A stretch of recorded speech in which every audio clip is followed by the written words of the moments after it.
to Khalil, who is going to speak to the title Marginal Voices, Integrating the Youth Perspective in Our Evaluations. Thank you, Elliot. I just want to see how I can control the screen. I don't seem to control it. No, it seems fine. But some people seem to have it okay. I think it may also be how people set up their machines. Mm-hmm. Okay, I think it's working now. Okay, great. Good afternoon. It is a great pleasure to join the webinar today and discuss this important and, as you can see from Andy's presentation, timely topic with all of you. I'm grateful to EES, Astrid, and Elliot, and other speakers for including me in this panel.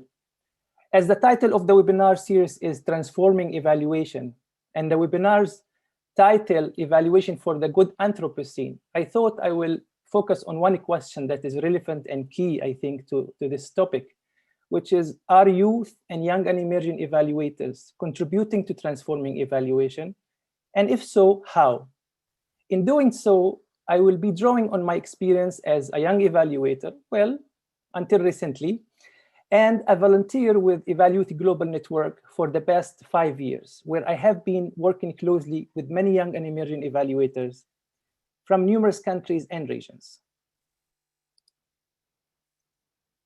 In a nutshell, the answer is yes, and I will highlight 3 key ways by which I believe young and emerging evaluators are contributing to transforming evaluation and the evaluation field. I should make it clear at the start, though, that I'm not talking about all young people or even all young and emerging evaluators. Youth, including young and emerging evaluators, don't all belong to a homogeneous, analogous group. What I will highlight is what I personally observe as a long-term volunteer, vice chair, and chair of the network.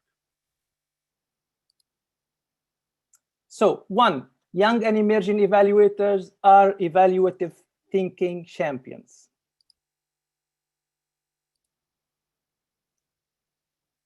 Many young and emerging evaluators are not methodologically dogmatic. More often than not, they tend to embrace mixed methods, contextually responsive approaches, and understand that rigor is not the property of technical method, but rather of evaluative thinking.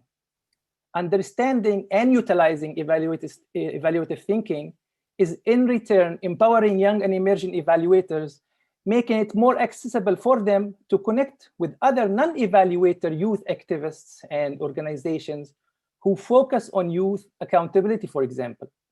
In this sense, evaluative thinking is allowing young and emerging evaluators to better connect with other actors who are also concerned about issues as justice, equity, and environmental sustainability, and actually are impatient to contribute to real change through timely actions that put these issues at the forefront of national and global development efforts without technical rigid and limitations and silos that unfortunately sometimes our field is challenged with. 2, young and emerging evaluators are promoting evaluation within and outside the evaluation field.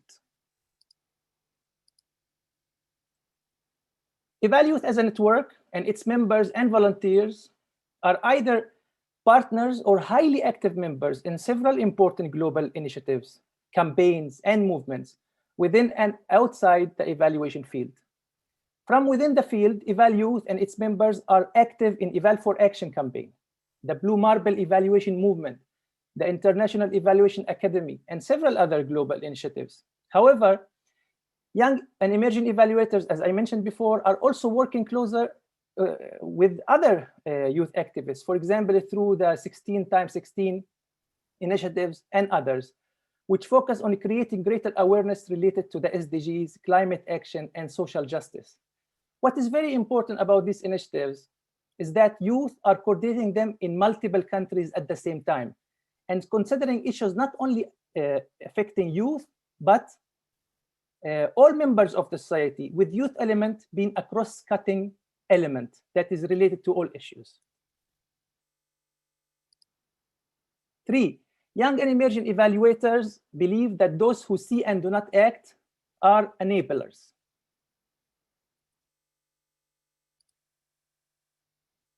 Youth around the world are sparking, leading, and taking a highly active role in multiple socio-political grassroots movements, advocating for rights-based and forward-looking issues. Youth and young and emerging evaluators carry and act upon these very values and principles. They are often also activists or leaders in many of these movements. Indeed, many young and emerging evaluators appear to embrace and nourish their activist role in evaluation. They tend to be less drawn to the idea of being completely neutral, as historically known in evaluation somehow. For example, many young and emerging evaluators in Palestine, where I come from, are striving to give voice to the often unheard indigent segments of the society, and to reach members of the community that many interventions cannot. And in Europe, many young and emerging evaluators are advocating for enhanced environmental awareness and action responding to the climate crisis, for example.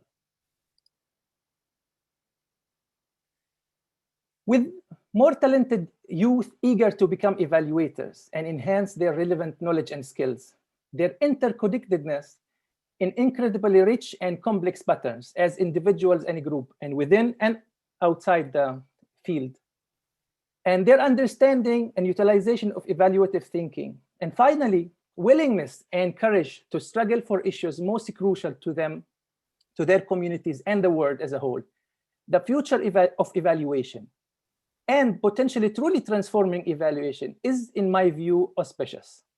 Transforming evaluation, and how I understand it, changing the way in which we understand, teach, research, write about, and practice evaluation with the aim to address the complex social and environmental challenges our countries and the world are facing is a priority. Without promoting and enhancing diversity of voices and views within the field, and actively including youth, Black, Indigenous, people of color in evaluation, and other historically marginalized groups within the field, I argue that transformation or transforming evaluation will be much more difficult and take a lot, or be a lot more less genuine, to be honest with you. So the revolution is coming. In many ways, it is already here. What role will history say we all play in this revolution?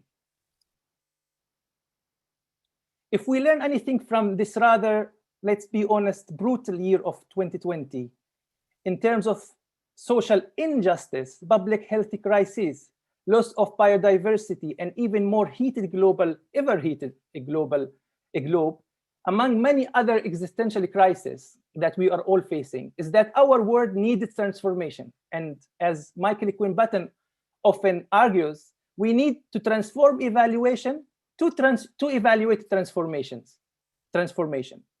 Such youth added value and proven success, to be honest with you, which I presented about today, could help the whole community be more dynamic, responsive, and influential in contributing to transforming evaluation and evaluating transformation. Once this approach is more mainstreamed, it could better equip and prepare the evaluation community overall to deal with the many challenges we all face, and I reckon we will be facing, including the environmental crisis, and ultimately contribute to a better Anthropocene. We are all in this together, and we have no time to waste on inaction. And as I often say in my presentation, if not now, when? And I will add, if not us, who? Thank you.